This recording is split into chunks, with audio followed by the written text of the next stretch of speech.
अनीश देवगन और आप देख रहे हैं सीएनबीसी आवाज पे टक्कर।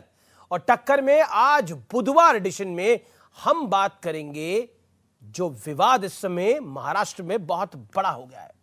शिवाजी महाराज वो योद्धा थे जिनसे दुश्मन भी कांपते थे और जो औरंगजेब कभी भी शिवाजी महाराज को हरा नहीं पाया। महाराष्ट्र में उसी औरंगजेब के पोस्टर लहराए गए, मोबाइल पर उसकी तस्वीर वाला स्टेटस बना दिया गया। यानी कुछ लोग औरंगजेब को स्टेटस सिंबल मान रहे हैं। महाराष्ट्र के कोल्हापुर में तनाव इतना बढ़ गया कि धारा 144 यानी 144 लगानी पड़ी। यह पहली बार नहीं है जब औरंगजेब को नायक बनाने का एक बड़ा प्रयास हुआ है। पिछले साल अकबरुद्दीन ओवैसी औरंगजेब की कब्र पर फूल और चादर चढ़ाने पहुंच गए थे। वहीं दूसरी ओर महाराष्ट्र के डिप्टी सीएम देवेंद्र फडणवीस ने कहा है कि महाराष्ट्र में कुछ जिलों में औरंगजेब की औलादें पैदा हो गई। आज इसी मुद्दे पर होगी सीएनबीसी आवाज के वेडनेसडे एडिशन में जोरदार टक्कर। आज का विषय यही है।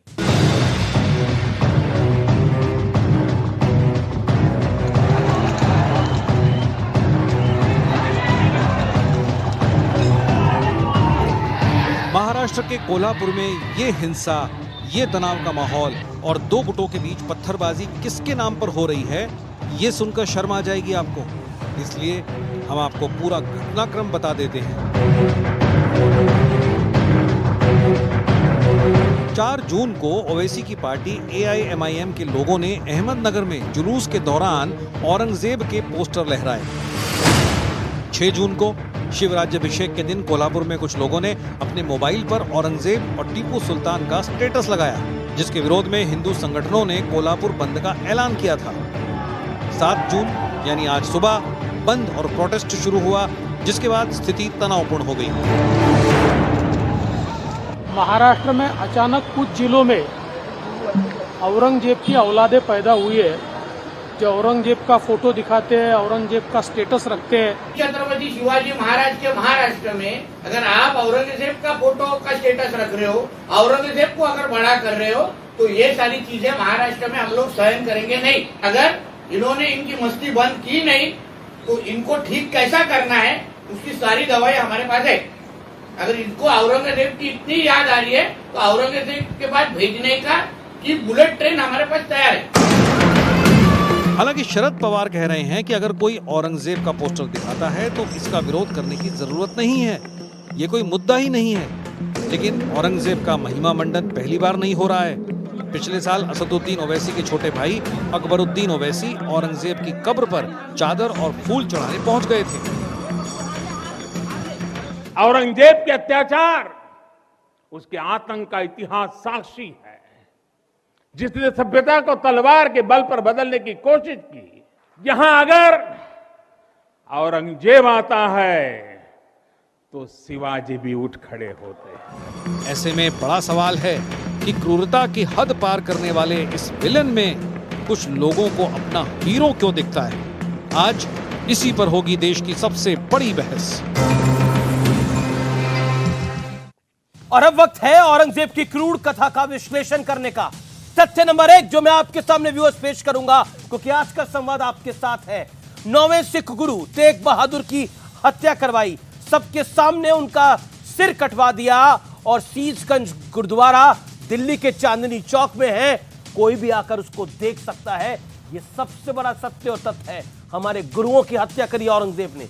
दूसरा बड़ा तथ्य, वीर शिवाजी के बेटे संभाजी की क्रूरता से हत्या करवाई।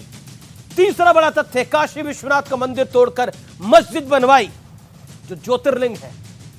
चौथा बड़ा तथ्य, गैर मुसलमानों से जजिया टैक्स वसूलता था। पांचवा बड़ा तथ्य जो बहुत प्रचलित है, रोज 1.25 मन जनेऊ जलाकर ही औरंगजेब भोजन करता था। रोज 1.25 मन जनेऊ जलाकर भोजन करता था। बड़ा सवाल, एक क्रूर खलनायक को किस इरादे से कुछ लोग हीरो साबित करने में जुटे हैं, आज ये चर्चा का मूल सवाल है। और इसी मूल सवाल के साथ आज की डिबेट को, आज की चर्चा को मैं ओपन करता हूं। मेरे साथ कौन कौन जुड़ रहा है? मेरे साथ आज की चर्चा में प्रोफेसर संगीत रागी हैं, प्रेम शुक्ला है, अतिकुर रहमान है, माजिद हैदरी है, वारिस पठान है और आनंद दुबे हैं। आप सबका एक एक करके अभिनंदन है। मैं सबसे पहले माजिद हैदरी आपके पास आता हूं और आपको 50 सेकंड का मैं मौका देता हूं।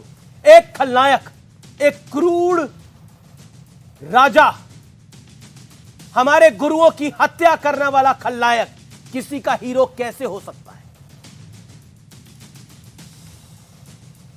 अमीश भाई, सबसे पहले मैं छत्रपति शिवाजी का दिल से आदर करता हूं, लेकिन आज मैं चाहूंगा आप मेरा मार्गदर्शन कीजिए। मुझे बताइए कि जिले इलाही औरंगजेब आलमगीर के खिलाफ किस संविधान में, किस कानून में, किस पुलिस स्टेशन में यह लिखा गया है कि वो ब्लैकलिस्टेड है, वो आतंकी था, वो देशद्रोही था, उसने कत्लो गारत की? कहां ऐसा केस है? मैं केस आपको बताता हूं केस क्या है। 1977 में 27 जुलाई को बिशंबरनाथ पांडे, जो कि हमारे क्रांतिकारी सांसद थे, उन्होंने संसद में बताया, राज्यसभा में कहा कि भाई औरंगजेब को इतना बदनाम मत करो, वो हिंदुओं के मंदिरों के लिए पैसा देते थे औरंगजेब। ये मैं नहीं कह रहा, बिशंबरनाथ पांडे जी जो हमारे आदरणीय सांसद थे और उसी इलाहाबाद से थे जिसका आपने नाम बदला, वहां के मेयर थे, बोला मैंने देखा औरंगजेब ने क्या काम किया, उसका इतिहास है हमारे पास। दूसरी चीज आज मैं दर्शकों को बता दूं, अरे औरंगजेब को आप जिस औरंगजेब को आपने आलमगीर कहा, जिले इलाही कहा, अब एक बार सुनिए। अब आप मुझे बताइए, आपने बोला किस संविधान में लिखा है कि उन्होंने ये सब अत्याचार करे थे? ये तो किसी संविधान में नहीं लिखा। काशी विश्वनाथ का औरंगजेब ने मंदिर तोड़ा था, ये भी किसी संविधान में नहीं लिखा। ये भी किसी संविधान में नहीं लिखा कि गुरु तेग बहादुर का गला काटा था इस क्रूर औरंगजेब ने, ये भी किसी संविधान में नहीं लिखा। लेकिन एक चीज दिख रही है, लिखी नहीं है लेकिन दिखती है, और वो दिखता है सीसगंज गुरुद्वारा दिल्ली के चांदनी चौक में। 50 सेकंड तो पूरे होने दीजिए। आपने 1.5 मिनट बोला सर, 1.5 मिनट बोला। आपने बोला ये सब कुछ लिखा नहीं हुआ संविधान में। मैं आपको बोल रहा हूं प्रत्यक्ष रूप से जो दिख रहा है वो दिख रहा है दिल्ली का सीसगंज गुरुद्वारा। किस गुरु का सीस काट के वहां पर रख दिया गया था? किस गुरु का सीस काटा था जिस औरंगजेब को हीरो बनाने के चक्कर में घूम रहे हैं? सरकार ऑर्डिनेंस पास करे, कहे कि औरंगजेब आलमगीर एक ब्लैक लिस्टेड व्यक्ति था, उसका नाम कोई ना ले। भाजपा सरकार को मैं बताता हूं, कर दे एक ऑर्डिनेंस पास कि औरंगजेब आलमगीर जो था उसका नाम कोई ना ले, उसका समर्थन कोई ना करे। भाजपा की समर्थन इस वक्त पूरी मेजोरिटी की सरकार है, निकाले एक ऑर्डिनेंस। ये ड्रामेबाजी की जा रही है, इतिहास में घसीटा जा रहा है। अरे टीपू सुल्तान से लड़ रहे थे, कर्नाटक में हरा दिया टीपू सुल्तान ने, फिर मेरा ज्यादा मुंह मत खुलवाइए। ये सारा इतिहास के नाम पे यहाँ नाटक रचा जा रहा है, भाजपा के इलेक्शन के लिए हो रहा है। प्रेम शुक्ला जी, प्रेम शुक्ला आपके विधायक को मैं कोट करता हूं, नितेश राणे को। उन्होंने बोला कि इनकी सारी मस्ती हम बंद करवा देंगे, इनको ठीक कैसे करना है हमें इसकी पूरी दवाई पता है। हमारे पास अगर इनको औरंगजेब की इतनी याद आ रही है तो वहां तक भेजने के लिए भी बुलेट ट्रेन हमारे पास तैयार है। अब ये धमका रहे हैं या समझा रहे हैं? शासन में आप हैं, क्या आपको लगता नहीं आपको समझाना चाहिए? संवैधानिक एक संवैधानिक बयान दिया है उन्होंने। संविधान सम्मत ढंग से हमारे देश में आतंकवादियों को, क्रूर कर्मा कसाईयों को, उनके विरुद्ध जो है इस तरह की अगर कोई समर्थन करता हो तो उनके विरुद्ध कार्रवाई करने की जो है व्यवस्था हमारे संविधान ने दी हुई है। भारत जो है वो राम में आस्था रखता है, प्रभु राम में आस्था रखता है, रावण में आस्था नहीं रखता है। भारत जो है वो राणा प्रताप में आस्था रखता है। राणा प्रताप के जो हैं हल्दी घाटी में क्रूर युद्ध करने वाले आतताइयों के प्रति उसके मन में श्रद्धा नहीं है। छत्रपति शिवराय में आस्था है भारत की। जिन छत्रपति शिवराय ने हिंदवी स्वराज की संस्थापना की, उस औरंगिया में बिल्कुल नहीं है। आप जो है कह रहे हैं संविधान का एक उन्होंने हवाला दिया, भाई किसी इस्लामिक ग्रंथ में यजीद के खिलाफ कुछ कार्रवाई करने के लिए नहीं लिखा गया है। कुरान शरीफ में तो यजीद का जिक्र भी नहीं है। लेकिन जब उस यजीद ने हजरत मोहम्मद साहब के नवासों का धोखे से हत्या की, नरसंहार किया, तो उस यजीद से हर मुसलमान नफरत करता है ना।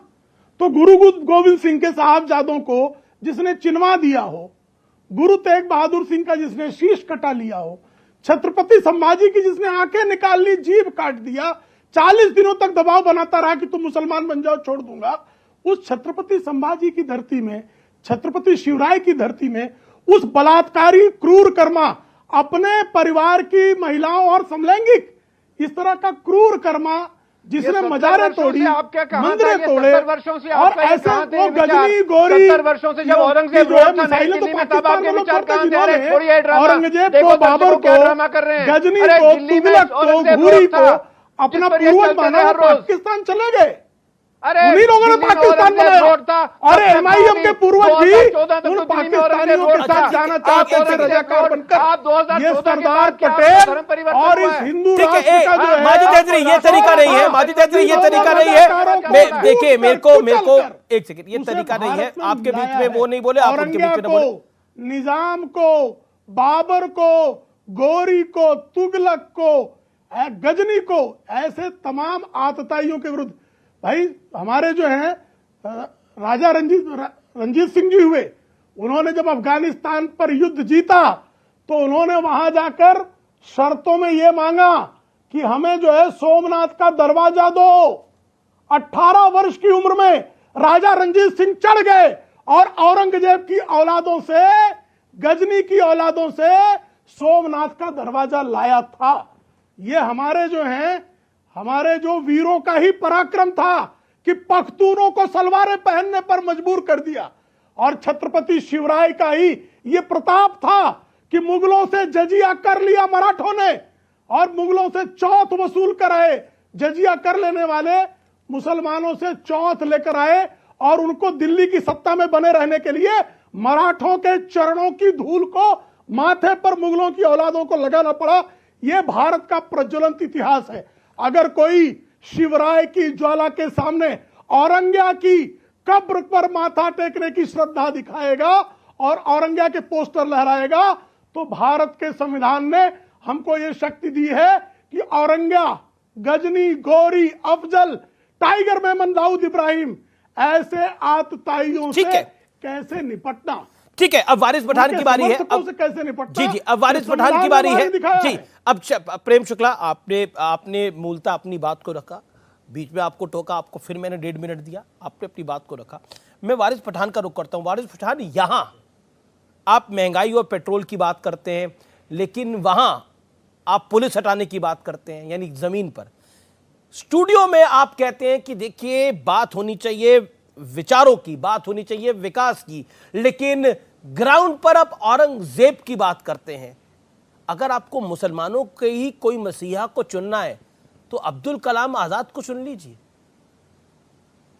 दारा सिखों को चुन लीजिए, लेकिन औरंगजेब बोलूं मैं अमीश भाई, जरा आराम से बात कर औरंगजेब का टाइम मिलेगा ना, 1 आध मिनट।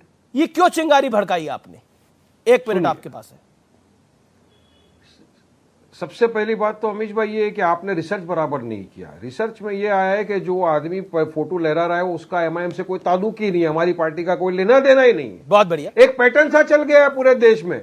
मुसलमान कोई भी गलती करे, कुछ भी करे, औरंगजेब का नाम ले, सीधा एमआईएम के साथ उसको जोड़ दो और उसको बता दो भाई के देशद्रोही है, ये ऐसा है, फला है, ढिमका है। बात नंबर 2, सबसे पहले तो मैं तो वायलेंस का खंडन करता हूं। आज जो कोल्हापुर में हुआ, इसमें स्टेट की फेलियर है, इंटेलिजेंस का फेलियर है। हिंदू संगठन को परमिशन आपने दिया, उन लोगों ने जाके वहां पे आतंक मचा दिया, पुलिस ने लाठी चार्ज किया, तो ये जवाबदारी तो स्टेट की फेलियर की बनती है। तो उसके बारे में बात नंबर 3, आपने नीतीश राणे का कुछ बयान बताया। आप एक जगह पे रुक गए बयान में, आपने बता दिया बुलेट ट्रेन है, चले जाइए। आपने उसके आगे का अल्फाज नहीं बताया। उन्होंने क्या कहा? उसने कहा कि अगर जरूरत पड़ी तो हम तलवार उठा लेंगे। क्या ये अमीश भाई ये बोलना चाहिए? तलवार उठा लेंगे, काट डालेंगे सबको, मार डालेंगे सबको, ये अलाउड है क्या? और आप इसका खंडन नहीं करेंगे? क्या करना चाहिए इनके बारे में? राज्य सरकार को स्टेप लेना चाहिए, नहीं लेना चाहिए? अगर इस तरह का अल्फाज वारिस पठान ने बोला होता तो क्या होता? अब तक एफआईआर होकर जेल में आता। अब उसके खिलाफ कोई कार्रवाई नहीं है, कोई वायलेंस का खंडन नहीं करतेगा, कोई जवाबदारी नहीं लेगा कि हाँ इंटेलिजेंस का फेलियर है। मैं तो 4 महीने से बोल रहा हूं, और अमीश भाई आपके चैनल पे आके बोल रहा हूं कि कुछ लोग महाराष्ट्र में आए हैं जो हिंदू महासभा के नाम के ऊपर बड़े बड़े जलसे करते जा रहे हैं पब्लिक मीटिंग में। कभी लव जिहाद, लैंड जिहाद, इसका वो उसका वो, यही राजनीति करके नफरत फैला रहे हैं। उनके खिलाफ अच्छा ठीक है, आपने बोला इंटेलिजेंस फेलियर था। सरकार जाओ भड़काओ, वायलेंस करो। ठीक है, वारिस आपने बोला ये पोस्टर लहराने वाला हमारा व्यक्ति नहीं था। एक सेकंड, वारिस हियर मी आउट। वारिस, आपको अच्छी तरह से सुना गया, आपने अपने वक्तव्यों को रखा। अब आपसे एक सवाल है, और सवाल सवाल बहुत डायरेक्ट है। आपने बोला कि हमारा व्यक्ति नहीं था जो पोस्टर ले रहा है, वो हमारा व्यक्ति नहीं है, आपकी बात को माना। तो बोलिए, ये जो औरंगजेब है, आज आपके पास अच्छा मौका है, ये क्रूर राजा है, इसके बारे में, इसके खिलाफ आप बोलिए, हमारा एसोसिएशन इसके साथ नहीं है। और जहां तक आपने इंटेलिजेंस फेलियर की बात करी, ये मई 2022 की तस्वीर में चला रहा हूं, तब कौन सा इंटेलिजेंस फेलियर हुआ था? जब आप फतिया पढ़ के आए थे औरंगजेब की मजार पे जाकर, आप और अकबरुद्दीन ओवैसी, आप पगड़ी डाल के दिख रहे हैं तस्वीरों में, आप ही है ना ये आपको कोई हमशक्ल पहुंचा है? यहाँ पे औरंगाबाद के पास वो एक एएसआई का प्रोटेक्टेड मॉन्यूमेंट है।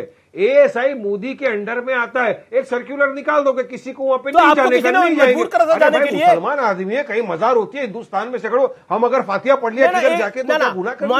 मॉन्यूमेंट देखने गए थे तो बाहर देख के फोटो खिंचवा के आ जाते। फतिया पढ़ने की क्या जरूरत थी? कोई रोकता है? फतिया पढ़ने की क्या जरूरत थी? जिसने गुरु तेग बहादुर का गला काटा, उसकी कब्र पर जाके फतिया पढ़ने की क्या जरूरत थी? भाई हम तो कहीं पे भी बुजुर्ग की मजार दिखती है, कोई का अकीदा होता है कि जाके मजार में फातिया पढ़ते हैं। अगर फातिया पढ़ लिया तो क्या गुनाह कर लिया? आप मंदिर में जाते हो ना, कोई गुनाह करते नहीं, अपना मंदिर आप कैसे?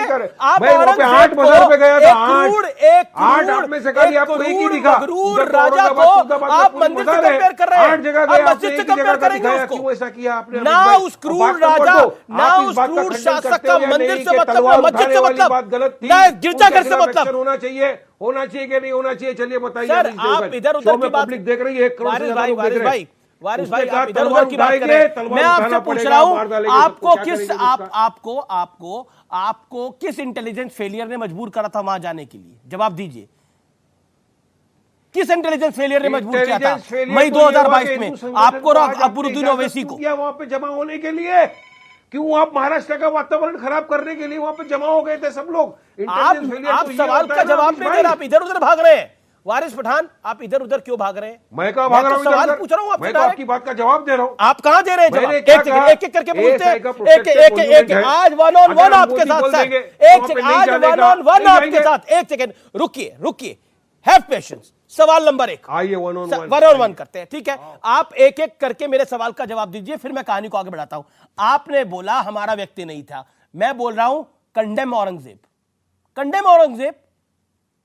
हमारे गुरुओं के शीश काटे उसने। हिस्ट्री है, अरे हिस्ट्री है भाई। देखिए, कोई भी क्रूरता रहेगा, या तो नथुराम गोडसे हो या कोई भी हो, हम तो उसको भी कंडेम करते हैं, जिसने फादर ऑफ नेशन का कत्ल कर दिया था, फर्स्ट आतंकवादी जो देश का। कोई नथुराम गोडसे के साथ नहीं है ना आप? तो क्या आपको लगता है तो मंदिरों को आप देखिए, आप सवाल का जवाब दीजिए, आप सवाल का जवाब बदला नहीं जा सकता। आप पैदा हुए थे औरंगजेब के टाइम में ना, मैं पैदा हुआ था। जो हिस्ट्री है सबके सामने जो लिखा हुआ है वो लिखा हुआ है, मगर वहां पे नहीं जाना। जिसने गुरु का शीश निवारा, जिसने गुरु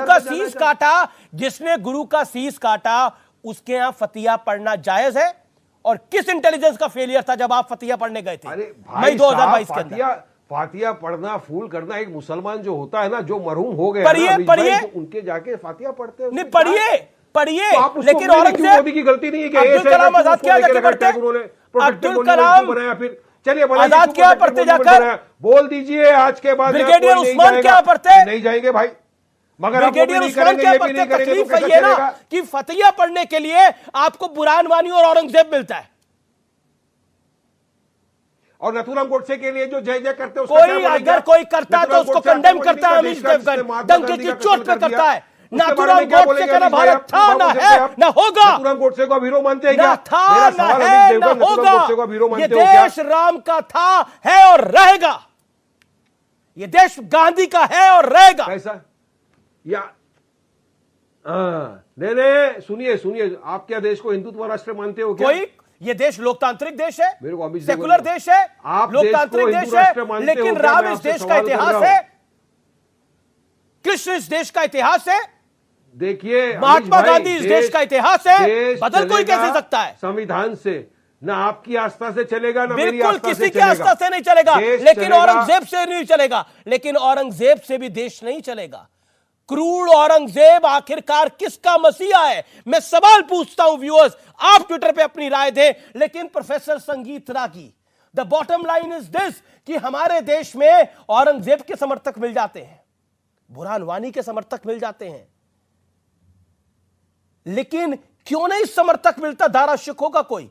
क्यों नहीं समर्थक मिलते अबुल कलाम आजाद का कोई? एपीजे अब्दुल कलाम का क्यों नहीं कोई समर्थक मिलता?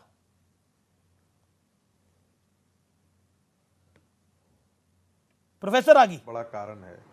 जिस दिन वो अपने को दारा सिकोह के साथ पाएंगे, जिस दिन वो अब्दुल कलाम के साथ पाएंगे, साइंटिस्ट अब्दुल कलाम के साथ, उनकी अपनी आइडेंटिटी को उनको लगता है कि खतरा है।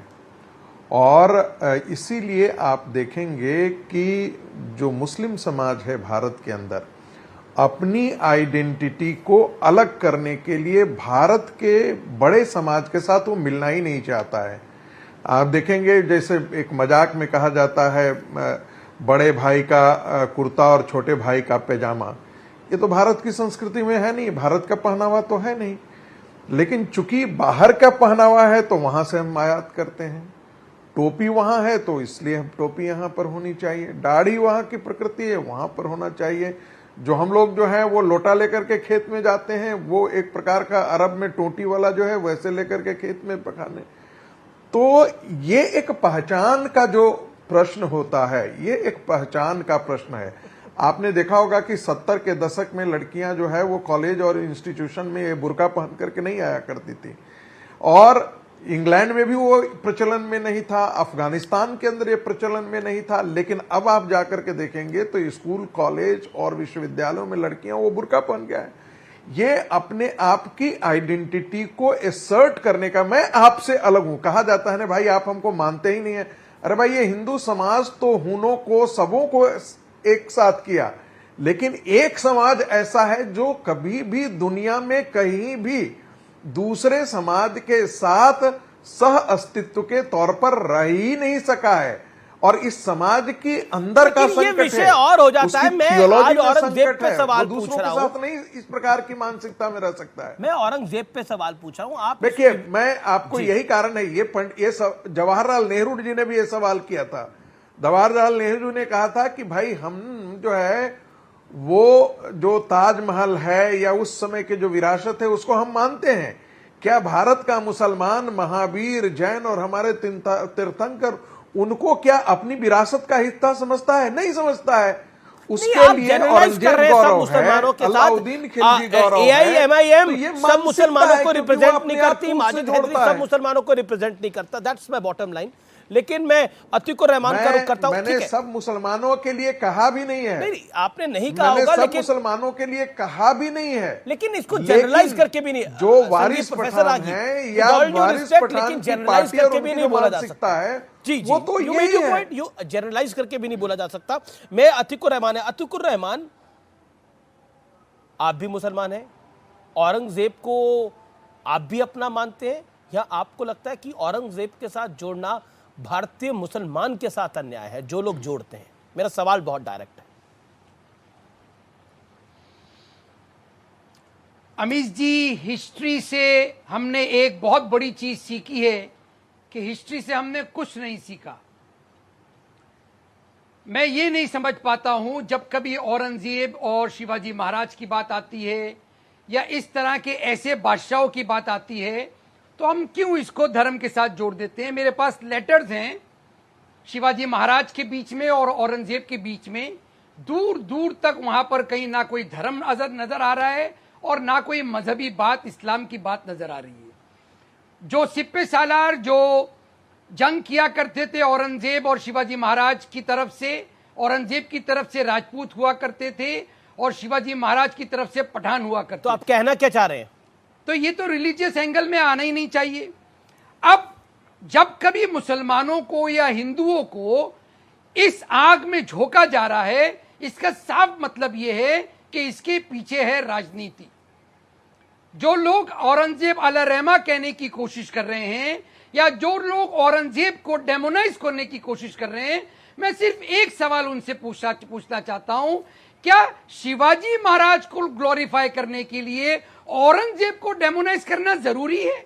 बगैर उसके क्या शिवाजी महाराज को आप पेश नहीं कर सकते अपने लोगों के सामने?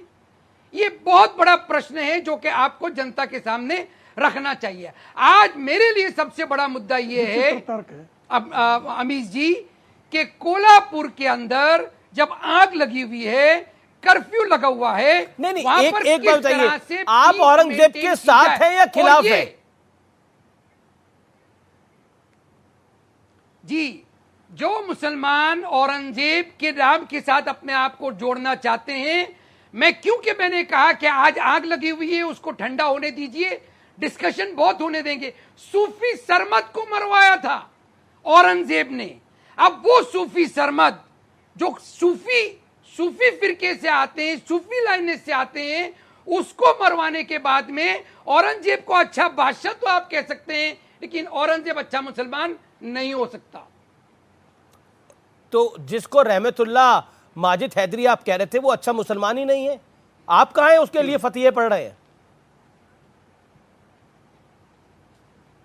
जी देखें, फातिहा तो असदुद्दीन ओवैसी साहब ने पढ़ा और उन्होंने आपको समझाया कि फातिहा पढ़ना एक मुसलमान का एक धार्मिक की जब वो अच्छा मुसलमान ही नहीं है, दूसरा मुसलमान ये बात बोल रहा है, एक दूसरा मुसलमान वो बात बोल रहा है कि वो अच्छा मुसलमान ही नहीं था। देखिए, मगर उन्होंने कहा कि वो मगर इनको बुरा बादशाह नहीं कहा, इनने खुद कहा अतीकुर रहमान साहब ने कि वो एक अच्छा बादशाह था। अभी आपके सामने कहा, आप इनकी आधी बात सुना रहे हैं, आधी बात नहीं सुना रहे हैं।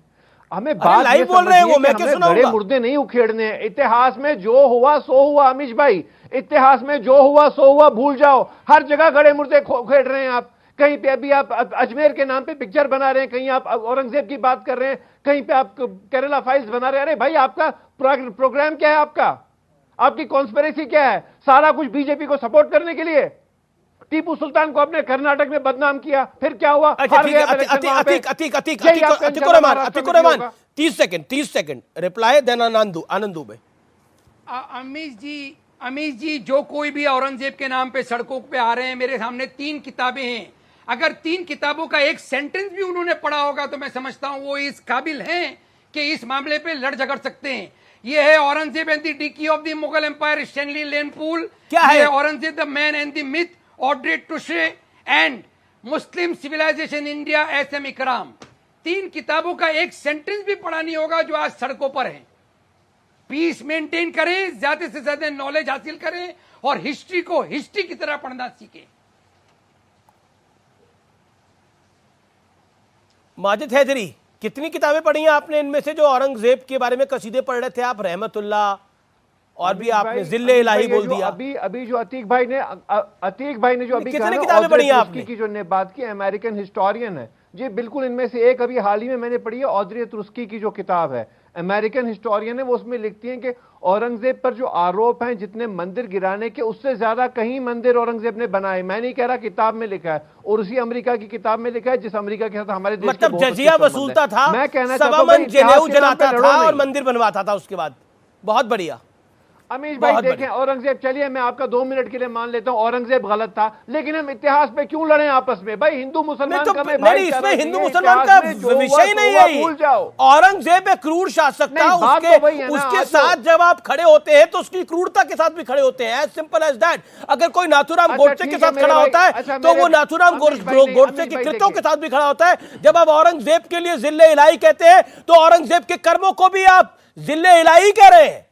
और इसमें जो कैच 22 में फंसी है वो फंसी है उद्धव ठाकरे की शिवसेना, क्योंकि इनके सहयोगी दल जो है, शरद पवार ने बोला एक पोस्टर ही तो है, तो क्या बड़ी बात क्या है इसके अंदर? आनंद दुबे, क्या करिएगा? अब औरंगजेब पे भी यूटर्न लीजिएगा? शब्दों से रहती है, मैं आपके साथ हूं। आनंद दुबे, अब औरंगजेब पे भी आप यूटर्न लेंगे तो महाराष्ट्र में चुनाव कैसे लड़ेंगे आप लोग? अमीश भाई, कोई यूटर्न नहीं होगा। अमीश भाई, मैं बोलूं? मुझे दिख नहीं रहा, अगर आप बोलें तो मैं बोलूं। आप ही की आवाज आ रही है सर, आप ही हैं, बोलिए। हाँ, छत्रपति शिवाजी महाराज के, छत्रपति संभाजी महाराज के देश में एक ऐसे आताताई को जगह नहीं होगी जो आक्रांता था, जो क्रूर शासक था, जिसने हमारे देश के कई लाखों बेगुनाहों का खून बहाया। ऐसे औरंगजेब का अगर कोई भी महिमा मंडन करेगा तो हम उसका धिक्कार करेंगे, हम उसका निषेध करेंगे। लेकिन साथ ही साथ महाराष्ट्र के राज्य में इस समय जो वर्तमान की सरकार है, ये उनके इंटेलिजेंस का बहुत बड़ा फेलियर है। तो आपके व्यवस्था पर आपकी सहयोगी एनसीपी के कह रही है, मुख्यमंत्री, उप मुख्यमंत्री, एनसीपी से क्या गठबंधन तोड़ेंगे आप लोग? सत्ता के मोह में एनसीपी से गठबंधन तोड़ेंगे आप लोग क्या? अरे भाई, एनसीपी एक अलग पार्टी है, शिवसेना एक अलग पार्टी है। आप मेरी विचारधारा की बात सुनिए। शिवसेना छत्रपति शिवाजी महाराज और छत्रपति संभाजी महाराज को मानने वाली पार्टी है। हम अपनी बात कहेंगे। औरंगजेब एक आक्रांताई था, आताताई था, 100 बार कह रहे हैं। अरे इन्हीं विचारधाराओं के साथ अलायंस है, चुनाव उनके साथ लड़ेंगे और विचारधारा आप कह रहे हैं हमारी यही है जो हम बोल रहे हैं, लेकिन एनसीपी कुछ और कह रही है, आप कुछ और कह रहे हैं। इस समय की बड़ी ब्रेकिंग स्टोरी है, अगले 31 घंटे तक कोल्हापुर में इंटरनेट सेवा पर रोक लगा दी गई है, बंद कर दिया गया है। धारा 144 ऑलरेडी ऑन है। इस समय की यह बड़ी ब्रेकिंग स्टोरी है, इस समय की यह बड़ी ब्रेकिंग स्टोरी है। हिंसा के बाद गृह सचिव ने यह आदेश जारी करे हैं। कोल्हापुर मामले पर यह बड़ा अपडेट है, इस समय की यह बड़ी ब्रेकिंग स्टोरी है। और मेरे साथ बातचीत करने के लिए इस समय भारतीय जनता पार्टी के नेता और विधायक नितेश राणे जुड़ रहे हैं। नितेश राणे का हम सीधा रुख कर सकते हैं बातचीत करने के लिए। नितेश जी, आप तक मेरी आवाज पहुंच रही है क्या? सवाल मेरा बहुत डायरेक्ट है नितेश। सवाल मेरा है, शिवाजी की धरती पर औरंगजेब की महिमा मंडन की वजह आप क्या मानते हैं? आपको क्या लगता है? ये शिवाजी महाराज की धरती है। जिस औरंगजेब ने हिंदू मंदिरों को तोड़ा, हिंदू महिलाओं के ऊपर अत्याचार किया, हिंदुओं के खिलाफ बहुत बड़ी साजिश की, उस औरंगजेब के खिलाफ हमारे शिवाजी महाराज ने हिंदुवी स्वराज की स्थापना की।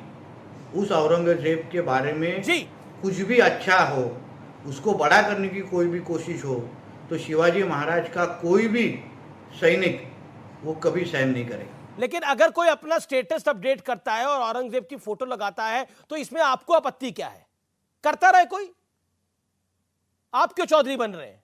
हम शिवाजी महाराज की धरती से आते हैं, शिवाजी महाराज को अपना भगवान समझते हैं।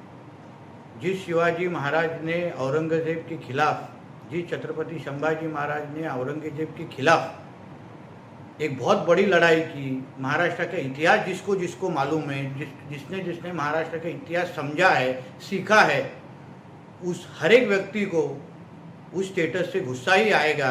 और इसके लिए ये गुस्सा आप लेकिन मेरा काउंटर सवाल है, आप चैलेंज कर रहे हैं कि जो औरंगजेब का गुणगान करेगा उसकी दवाई आपके पास है। क्या आप कानून को अपने हाथ में लेने की बात कर रहे हैं, जो आपका बयान है? ऐसा है कि महाराष्ट्र में आज हिंदुत्ववादी विचार की सरकार है। महाराष्ट्र में छत्रपति शिवाजी महाराज को मानने वाली सरकार है। और इस महाराष्ट्र में अगर इस तरीके का कोई भी हरकत जिससे छत्रपति शिवाजी महाराज का अपमान हो, वो कोई भी अपमान सहन नहीं करेगा। आज पुलिस अपना काम जरूर कर रही है, मगर एक हिंदू होके, महाराष्ट्र का नागरिक होने के वजह से आज जिस औरंगजेब ने हमारे छत्रपति शिवाजी महाराज के खिलाफ बहुत बड़ा षड्यंत्र रचा था, हमारे महाराष्ट्र के खिलाफ षड्यंत्र रचा था, हमारे हिंदुओं के खिलाफ षड्यंत्र रचा था, लेकिन आप उसके खिलाफ हम आज आप कह रहे हैं कि अपने तलवार वाली बात भी कही, क्योंकि आपने जो तलवार वाली बात कही उस पर मेरा अगला सवाल है। आप कह रहे हैं कि हिंदू समाज की रक्षा के लिए तलवार उठा लेंगे, इसके क्या मायने हैं? देखिए, व्हाट्सएप स्टेटस बदलना से वजह से हिंदू खतरे में नहीं आएगा, मगर व्हाट्सएप स्टेटस औरंगजेब का लगा के आप हिंदुओं को क्या संदेश देना चाहते हैं? हिंदुओं को पर क्या दबाव डालना चाहते हैं? आप हिंदुओं को ये बताना चाहते हैं कि आप जिस छत्रपति शिवाजी महाराज को बड़ा करते, भगवान समझते, उससे भी बड़ा हम औरंगजेब को समझते, और वो भी महाराष्ट्र में बैठ के आप सोचेंगे। इसलिए मैंने कहा कि हमारे महाराष्ट्र के संरक्षण के लिए, हमारे महाराष्ट्र के रहने वाले हिंदुओं के संरक्षण के लिए जितनी बड़ी लड़ाई हमको लड़नी हो, कल जरूरत पड़ी तो हम तलवार भी हाथ में लेंगे, ये भावना मैंने व्यक्त की है और इस पर मुझे अभिमान है। नहीं, इसमें अभिमान है आपको, लेकिन कानून को अपने हाथ में लेने का अभिमान होगा। लगता संपर्क टूट गया आपसे। कानून को लेने में मेरे साथ बीजेपी के प्रवक्ता भी हैं, मैं उनका भी रुख कर सकता हूँ। वारिस पठान, आपने सुना अभी राणे जी को, वो क्या कह रहे थे? कह रहे मुझे अभिमान है इस बात का जो मैं कह रहा हूँ, लेकिन क्या आपको लगता नहीं है कि आप अगर औरंगजेब पे अभिमान कर रहे हैं, वहां फतिये पढ़ने की बात कर रहे हैं, तो फिर काउंटर रिएक्शन आएगा, एक्शन का रिएक्शन होता है, दूसरी तरफ से ये कहा जाएगा, क्या करिएगा? अमीश भाई, देखिए, बड़े अफसोस की बात है कि इस तरह की भाषा एक जीता हुआ जो एमएलए है वो कर रहा है और सब लोग बैठे, आप भी एक्शन लेने की बात नहीं कर रहे। सोचिए अमीश भाई, अगर इस तरह की बात वारिस पठान कर देता कि नहीं, अगर वक्त आ गया तो मैं भी तलवार उठा लूंगा, तो क्या होता? मेरे खिलाफ तब तक एफआईआर होता, मैं जेल में चले जाता। तो इनके खिलाफ कोई कानून कार्रवाई क्यों नहीं?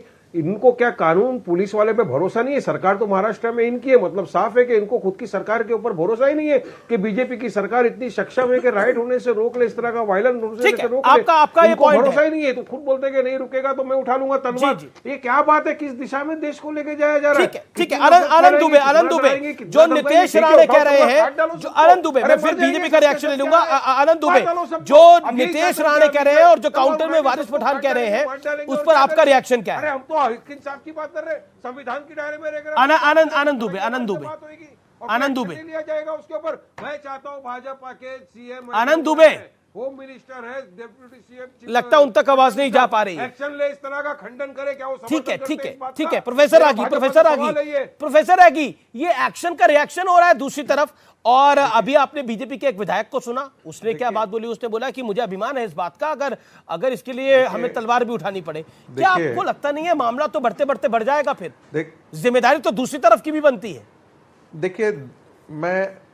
देखिए 2-3 बातें मैं बहुत साफ करना चाहूँगा। अभी एक मेरे मित्र ने एक कमेंट्री औरंगजेब की बात की, वो मूलतः रिचर्ड एटन का है, जिसने सारे खून माफ कर दिए हैं औरंगजेब के। हमको प्राइमरी सोर्स पर जाते हैं और जिसमें माशिर आलमगीरी है, उसमें उसके सीधे फरमान है काशी विश्वनाथ के मंदिर को तोड़ने का।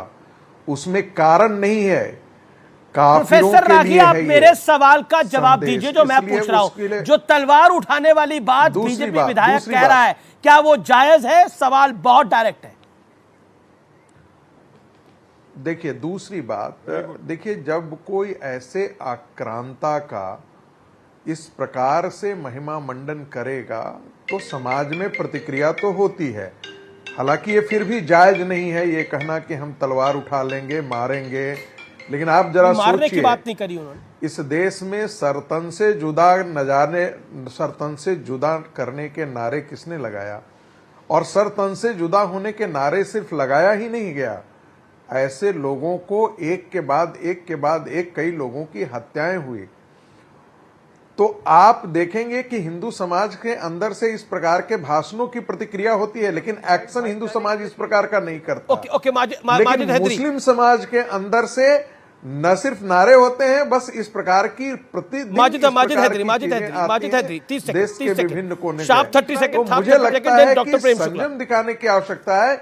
लेकिन ये मत आप समझिए कि हिंदू समाज में तलवार की प्रतिक्रिया तो नहीं करता, लेकिन हिंदू समाज के मन में प्रतिक्रिया तो जरूर होगी यदि औरंगजेब जैसे दुर्दांत और गंदे चरित्र के व्यक्ति को यदि इस प्रकार से, जिसने हिंदुओं की इतनी हत्याएं की, हमारे गुरुओं को मारा, हमारे मंदिरों को ध्वस्त किया, ऐसे में किसी को जिसने नहीं छोड़ा, और वो यदि भारत के कुछ मुसलमानों के लिए वो आदर्श हो जाता है, तो हिंदू समाज में प्रतिक्रिया होना स्वाभाविक है। अमीश भाई 30 सेकंड आपको दिए मैंने, बोलिए।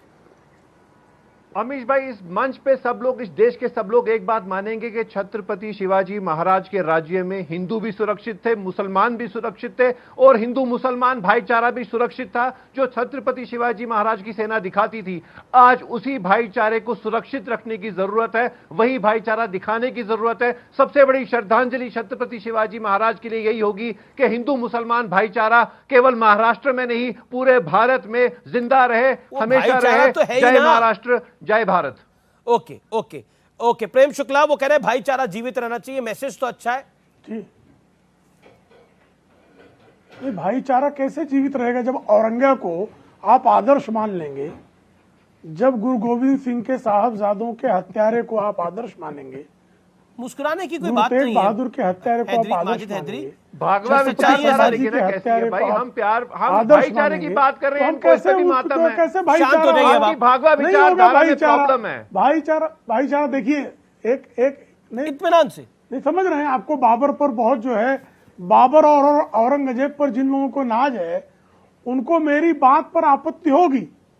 कुछ लोगों को बाबर और औरंगजेब पर बहुत नाज है। और इस बात का ध्यान रखें कि भारत संवैधानिक रूप से अगर कोई गजनी गोरी चलाएगा वहां से, गजनी गोरी के नाम पे, तो यहां से पृथ्वी और अग्नि भी चलेगी।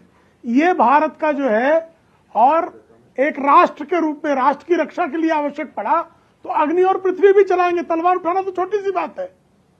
और छत्रपति शिवराय की यही सीख है कि औरंगिया की छाती पर चढ़कर जो है पुरुषार्थ को प्रकट करो। लेकिन अभी आपने विधायक को सुना, औरंगिया ने अभी आपने हमारे साहबजादों की नृशंस हत्या प्रेम शुक्ला जी, प्रेम शुक्ला को भी गिराया। अभी आपने अपने विधायक को सुना, अभी आपने अपने विधायक को सुना, उसने बोला हम तलवार लेके चलेंगे और हमें अभिमान है इस बात की रक्षा के लिए तलवार उठाना पड़ा तो उठाएंगे, इसमें क्या गलत है। मैंने नितेश राणे को सुना, एक तरफ आप जो है सर तन से जुदा करने वालों का तो समर्थन किया जाए और राष्ट्र रक्षा के लिए प्राणों की आहुति देने के लिए तत्पर होना अपराध मान लिया जाए। ये तो औरंगजेब का राज नहीं चल रहा है ना, ये राम राज है। आदरणीय नरेंद्र मोदी जी के नेतृत्व में एक वाइब्रेंट डेमोक्रेसी है जिसमें राष्ट्र रक्षा के लिए तलवारें उठाकर शौर्य संविधान से चलता है, मुगलिया सल्तनत नहीं है। अधिकार प्रकट करना यह संविधान सम्मत जो है वो बयान है, लेकिन जो सरतन से जुदा करने वालों के समर्थन में खड़े होते हैं, जो औरंगिया के समर्थन में खड़े होते हैं, जो गौरी पर नाच करते हैं, जो खुद को गजनी की औलाद समझते हैं। वक्त है एक ब्रेक का। आप देखते रहिए सीएनबीसी आवाज पे टक्कर। आप देख रहे हैं सीएनबीसी आवाज पे टक्कर का ये एडिशन। अब मैं आपको औरंगजेब का पूरा बायोडाटा बताना चाहता हूं व्यूअर्स, इसलिए कान खोलकर वॉल्यूम बढ़ाकर, और अगर मोबाइल फोन पर आप देख रहे हैं तो थोड़ा स्क्रीन को बड़ा करके देखें। आज इसकी जरूरत है, इसलिए महसूस हो रही है बायोडाटा बताने की औरंगजेब का, क्योंकि हमें जो इतिहास आज तक बताया, पढ़ाया और समझाया गया उसके मुताबिक औरंगजेब किसी मसीहा से कम नहीं था। इस झूठे इतिहास को तब और पुख्ता करने की कोशिश होती है जब सड़कों के नाम औरंगजेब के नाम पर रख दिए जाते हैं। इतना ही नहीं, असाउद्दीन ओवैसी के छोटे भाई अकबरुद्दीन ओवैसी जैसे नेताओं ने औरंगजेब की कब्र पर फूल चढ़ाकर एक पॉलिटिकल स्टेटमेंट देने की कोशिश करी। लेकिन औरंगजेब असल में था कौन? क्या वो वाकई एक नेक नियत वाला बादशाह था, या फिर जानबूझकर एक स्ट्रैटेजी के तहत उसका महिमा मंडन लगातार किया जा रहा है? औरंगजेब वो था जिसने राज गद्दी के लिए अपने पिता शाहजहां को कैद किया, बड़े भाई दारा शिकोह की गला कटवाकर हत्या कर दी, दारा शिकोह के कटे सिर को पूरी दिल्ली में घुमाया गया। औरंगजेब वो था जिस पर अनगिनत मंदिर तोड़ने का आरोप है, इसमें काशी विश्वनाथ मंदिर भी शामिल है। औरंगजेब के दरबार के लेखकर मुस्तैद खान ने मसरे आलमगिरी नाम की किताब लिखी। इस किताब में औरंगजेब के शासन के 1658 से लेकर 1707 तक की घटनाओं का जिक्र है। मसरे आलमगिरी के मुताबिक 18 अप्रैल 1669 के दिन बादशाह सलामत के कानों में खबर पहुंची कि बनारस में बेवकूफ ब्राह्मण अपनी रद्दी किताबें पाठशालाओं में पढ़ाते हैं। बादशाह ने सूबेदारों के नाम फरमान जारी कर दिया कि वे तमाम मंदिर और पाठशालाओं को गिरा दें। 2 सितंबर 1669 को बादशाह को खबर मिली कि उनकी आज्ञा के अनुसार बनारस में विश्वनाथ का मंदिर गिरा दिया गया है। यह दावा मैं नहीं कर रहा, यह दावा औरंगजेब के बेहद खास मुस्तैद खान मसरे आलमगिरी में कर रहा था। इसके अलावा औरंगजेब वो भी था जिसने बंद हो चुके जजिया टैक्स को फिर से वसूलना शुरू कर दिया। यह टैक्स सिर्फ हिंदुओं से वसूला जाता था, जबकि मुस्लिमों को इस टैक्स में छूट मिलती थी। शिवाजी के देश में जिस औरंगजेब का महिमा मंडन हो रहा है, इतिहास गवाह है कि शिवाजी ने उसी औरंगजेब की साजिश को कैसे नाकाम किया था। बात 1666 की है, जब शिवाजी महाराज तेजी से अपना साम्राज्य बढ़ा रहे थे।